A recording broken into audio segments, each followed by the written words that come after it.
සම්පත් සිකියුරිටීස් සමගින් සතිපතා වෙළඳපොළ තොරතුරු. ශ්‍රී ලංකා මහ බැංකුව විසින් පොලි අනුපාතික තීරණය කිරීම, ණය ගැනුම් පිරිවැය, උද්දමනය සහ සමස්ත ආර්ථික ක්‍රියාකාරකම් කෙරෙහි ඍජුවම බලපානවා. පසුගිය මාස කිහිපය තුළ උද්දමනය ඉහළ ගොස් තිබුණද පවතින අවිනිශ්චිත ගෝලීය වාතාවරණය හමුවේ මිල පීඩනය පාලනය කරමින් ආර්ථික වර්ධනයට සහාය වීම කෙරෙහි ප්‍රතිපත්ති සම්පාදකයින්ගේ අවධානය යොමු වී තිබෙනවා. ශ්‍රී ලංකා මහ බැංකුව සිය නවතම මූල්‍ය ප්‍රතිපත්ති සමාලෝචනයෙන් පසුව සිය ප්‍රතිපත්ති පොලි අනුපාතිකය නොවෙනස්ව 8.75 මට්ටමේ පවත්වා ගැනීමට තීරණය කර තිබෙනවා. මූල්‍ය ප්‍රතිපත්ති නිවේදනයට අනුව දේශීය හා ගෝලීය ආර්ථික වර්ධනයන් විශේෂයෙන්ම මැද පෙරදිග කලාපයේ ඇති වී තිබෙන නොසන්සුන්තාවයන් හා ඒවායින් උද්දමනයට මෙන්ම බාහිර අංශයේ ස්ථාවරත්වයට එල්ල විය හැකි බලපෑම් පිළිබඳව කරන ලද ඇගයීම් මත පදනම්ව මෙම තීරණය ගෙන තිබෙනවා. ගෝලීය වෙළඳපොළ තුළ ප්‍රධාන භාණ්ඩවල විශේෂයෙන්ම බොර තෙල් මිල ගණන් ඉහළ යාම හේතුවෙන් ගෝලීය ආර්ථික වර්ධනය මන්දගාමී විය හැකි අතර එය ආකාර කිහිපයකින් ශ්‍රී ලංකාවටද බලපා හැකි බව මහ බැංකුව පෙන්වා දෙනවා. මේ අතර දේශීය බලශක්ති සහ ආහාර ද්‍රව්‍යවල මිල ඉහළ යාම හේතුවෙන් මෙම වසරේ ජූනි මාසයේදී මතුපිට උද්දමනය 6.8ක් දක්වා ඉහළ ගොස් තිබෙනවා. ඉදිරි කෙටි කාලය තුළ උද්දමනය 5%ක ඉලක්කගත මට්ටමට වඩා ඉහළින් පවතිනු ඇති අතර ඉන් අනතුරුව එය ක්‍රමයෙන් අපේක්ෂිත ඉලක්කගත මට්ටම දක්වා ළඟා වනු ඇතැයි ශ්‍රී ලංකා මහ බැංකුව අපේක්ෂා කරනවා. සාමාන්‍ය මතුපිට උද්දමනයද යම් ප්‍රමාණයකින් ඉහළ ගොස් සාමාන්‍ය උද්දමන ඉලක්කය ආසන්නයේ පවතිනු ඇතැයි අපේක්ෂා කරනවා. කෙසේ වෙතත් මධ්‍යකාලීනව උද්දමන අපේක්ෂාවන් යහපත් මට්ටමක පවතින බව ශ්‍රී ලංකා මහ බැංකුව සඳහන් කර සිටිනවා. මෑත කාලීනව උද්දමනය ඉහළ යාමට ප්‍රධාන වශයෙන් සැපයුම් අංශයේ බලපෑම් හේතු වුවත් දේශීය ඉල්ලුමද යම් මට්ටමකට වැඩි වී ඇති බව මුදල් ප්‍රතිපත්ති සමාලෝචන ප්‍රකාශනයේ සඳහන් වෙනවා.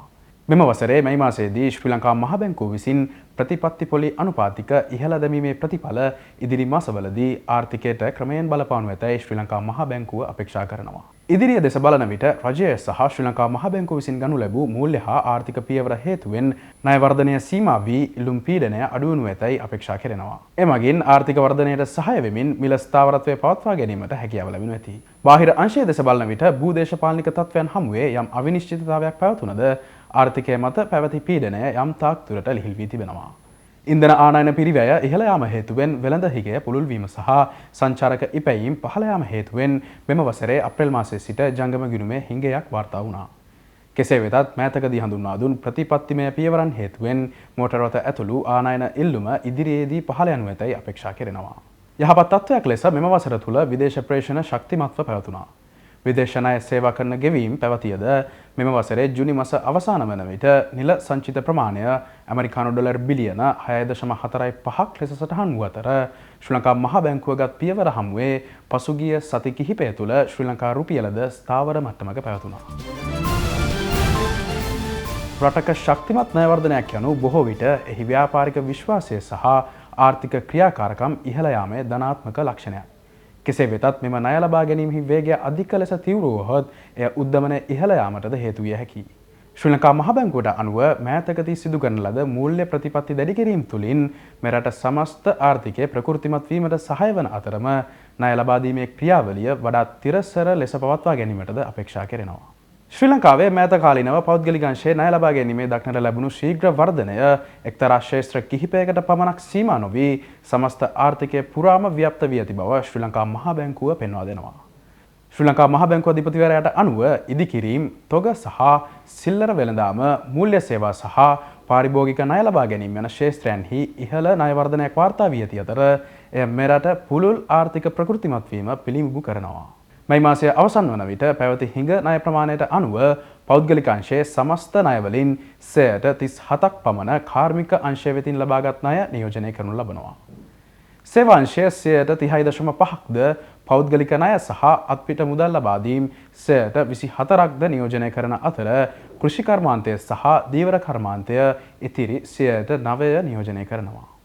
ජූනි මාසය සඳහා වන ආර්ථිකයේ එක් ක්ෂේත්‍ර අනුව වෙන් කළ ණයදත්ත වාර්තාව ඉදිරියේදී නිකුත් කිරීමට නියමිත බවද මහ බැංකුව අධිපතිවරයා වැඩි දුරටත් සඳහන් කර සිටිනවා.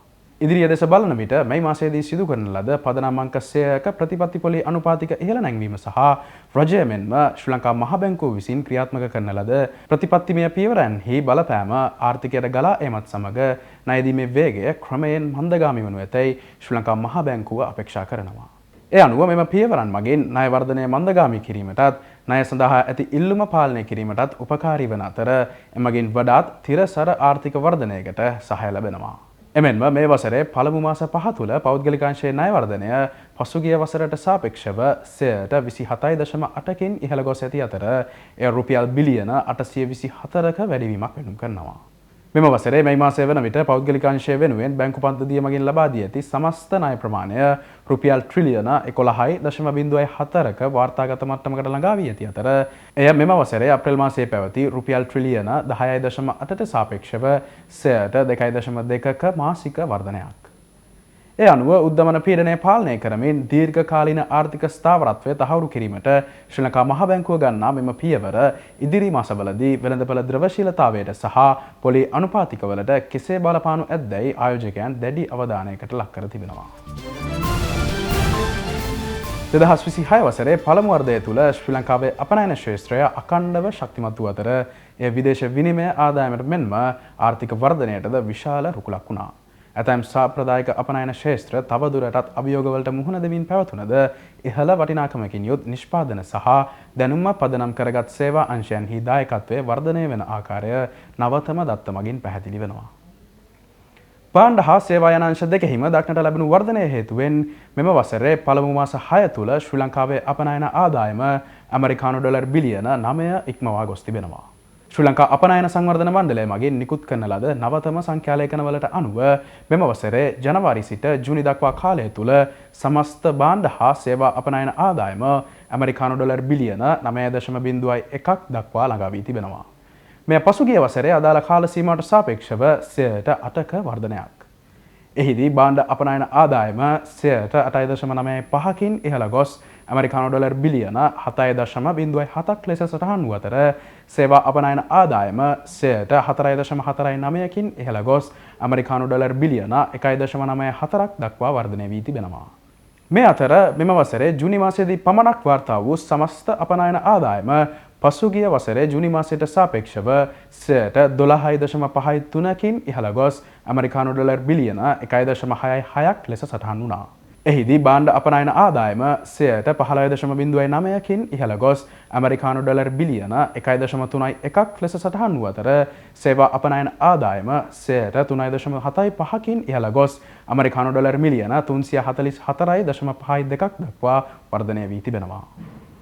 මෙම කාර්ය සාධනය පිළිබඳව අදහස් දක්වමින් අපනයන සංවර්ධන මණ්ඩලයේ සභාපතිවරයා සඳහන් කර සිටින්නේ ගෝලීය වෙළඳපළ බොහෝ වෙනස් වන තත්ත්වයන් මැද්දේ වුවද ශ්‍රී ලංකා අපනයනකරුවන් පෙන්වන නම්‍යශීලීභාවය සහ තරඟකාරීත්වය මෙමගින් තහවුරු වන බවයි. ඉහළම කාර්ය සාධනයක් වාර්තා කළ අංශ අතරට විදුලි හා ඉලෙක්ට්‍රොනික උපාංග අපනයනය 123.48කින් කැපී පෙනෙන ලෙස ඉහළ ගොස් ඇමරිකානු ඩොලර් මිලියන 450.2ක් ලෙස සටහන් වුණා. එමෙන්ම තොරතුරු හා සංනිවේදන තාක්ෂණය සහ ව්‍යාපාරික ක්‍රියාවලි කළමනාකරණ අංශයේ අපනයනයන් 17.6.3කින් ඉහළ ගොස් ඇමරිකානු ඩොලර් මිලියන 885.42ක් වූ අතර එය මෙරට ඩිජිටල් ආර්ථිකයේ වර්ධනය මනාව පිළිබිඹු කරනවා. අනෙකුත් ක්ෂේත්‍ර අතරින් පොල් ආශ්‍රිත නිෂ්පාදන 14.59කින්ද සකස් කළ ආහාර හා පාන වර්ග 24.45කින්ද මත්ස්‍ය ආශ්‍රිත නිෂ්පාදන 17.61කින්ද රබර් සහ රබර් ආශ්‍රිත නිෂ්පාදන 5.24කින්ද වර්ධනය වී තිබෙනවා. කෙසේ වෙතත් සාම්ප්‍රදායික අපනයන අංශ තවදුරටත් අභියෝගවලට මුහුණ දෙමින් සිටිනවා.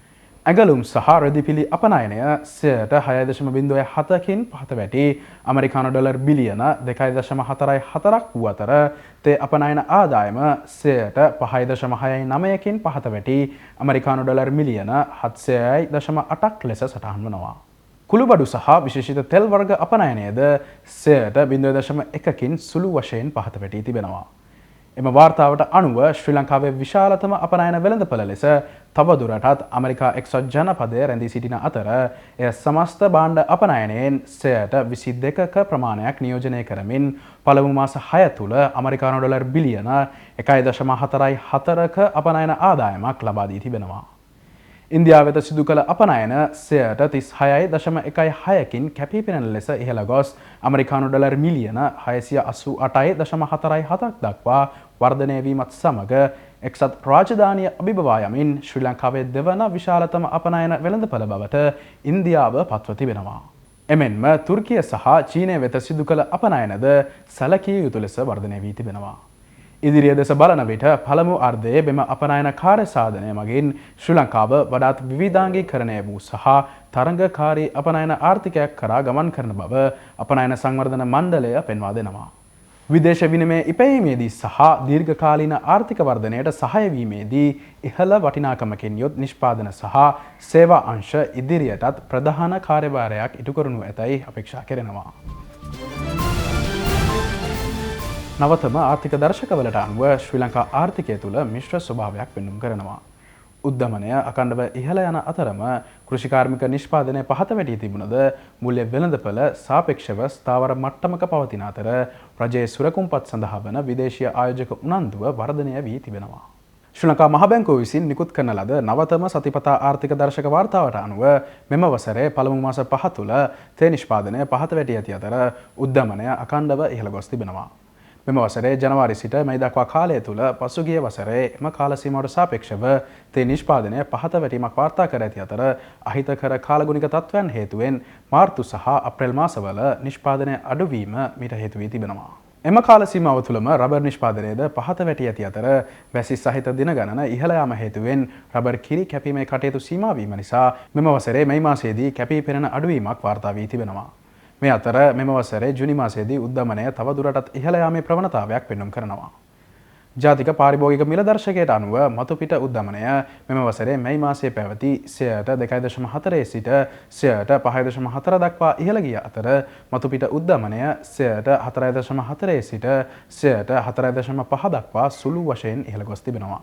කොළඹ පාරිභෝගික මිල දර්ශකයේද ඉහළ යාමක් පෙන්නුම් කරනවා. එහි මතුපිට උද්ධමනය මෙම වසරේ මැයි මාසයේ පැවති 5.5 සිට ජුනි මාසයේදී 6.8 දක්වා ඉහළ ගිය අතර සාමාන්‍ය මතුපිට උද්ධමනය 3.9 සිට 4 දක්වා ඉහළ ගියා. මෙම වාර්තාවට අනුව ඊශ්‍රායල ඉරාන ගැටුම් උග්‍රවීම හේතුවෙන් ප්‍රධාන වශයෙන් ජූලි 13 සිට ජූලි 17 දක්වා කාලය තුළ ප්‍රධාන ආහාර ද්‍රව්‍ය 17න් 13කම මිල ගණන් ඉහළ ගොස් තිබෙනවා. ජුනි මාසයේ මැද භාගයේදී ඉහළම මට්ටමට ළඟාවීමෙන් පසුව ලෝක වෙළඳපොලේ බොරතෙල් මිල ගණන් සමස්තයක් ලෙස ස්ථාවර මට්ටමක පැවතුණා. කෙසේ වෙතත් පෙර සතියට සාපේක්ෂව බ්‍රෙන්ට් බොරතෙල් බැරලයක මිල ඇමරිකානු 85කින් සහ වෙස්ට් ටෙක්සාස් ඉන්ටර්මීඩියට් බොරතෙල් බැරලයක මිල ඇමරිකානු ඩොලර් 7.67කින් ඉහළ ගියා. මූල්‍ය ශේෂ්ත්‍රය දෙස බැලීමේදී පරිත සාමාන්‍ය ප්‍රමුඛ ණය අනුපාතිකය පදනම් අංක 9කින් පහත වැටි 10.38ක් ලෙස සටහන් වුණා. එමෙන්ම බරිත සාමාන්‍ය ඒක්ෂණ මුදල් අනුපාතිකය 9.01 සිට 8.95 දක්වා පහත වැටී තිබෙනවා. රාජ්‍ය මූල්‍යාංශය දෙස බැලීමේදී භාණ්ඩාගාර බිල්පත් ඵලදා පොලි අනුපාතික සමස්තයක් ලෙස ස්ථාවරව පැවති අතර භාණ්ඩාගාර බිල්පත් සහ බැඳුම් කර වෙන්දේසි සඳහා ඉහළ ආයෝජක ඉල්ලුමක් තවදුරටත් වාර්තා වී තිබෙනවා. එහිදී වෙන්දේසි දෙක සඳහාම ඉදිරිපත් වූ ඉල්ලුම අපේක්ෂිත ප්‍රමාණයට වඩා ඉහළ අගයක් ගෙන තිබෙනවා. වාර්තාගත සතිය තුළ විදේශීය ආයෝජකයින් සතුව පවතින භාණ්ඩාගාර බිල්පත් සහ බැඳුම් කර ප්‍රමාණය ආසන්න වශයෙන් 4.54කින් ඉහළ ගොස් ඇති බවද එම වාර්තාවේ සඳහන් වනවා. මේ අතර මෙම වසරේ ජූලි 17 වනදා වන විට වසරේ මේ දක්වා කාලය තුළ ශ්‍රී ලංකා රුපියල ඇමරිකානු ඩොලරයට සාපේක්ෂව 7.8කින් අප්‍රමාණය වී තිබෙනවා. දැන් මෙම සතියේ පැවති භාණ්ඩාගාර බිල්පත් වෙන්දේසියේ ප්‍රතිඵල වෙත යොමු වෙමු. මෙම සතියේ පැවති භාණ්ඩාගාර බිල්පත් වෙන්දේසියේදී කල්පිරීම් කාල සීමා 3 සඳහා වන ඵලදා පොලි අනුපාතිකයන්හි මිශ්‍ර ස්වභාවයක් දක්නට ලැබුණා.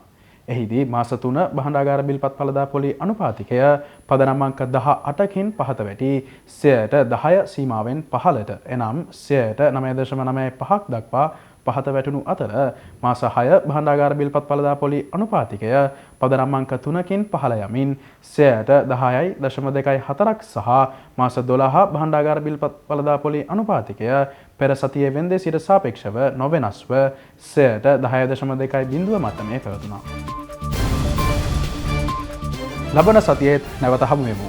එතෙක් ඔබට ඵලදායී ආයෝජනයෙන් පිරි සුබ සතියක්.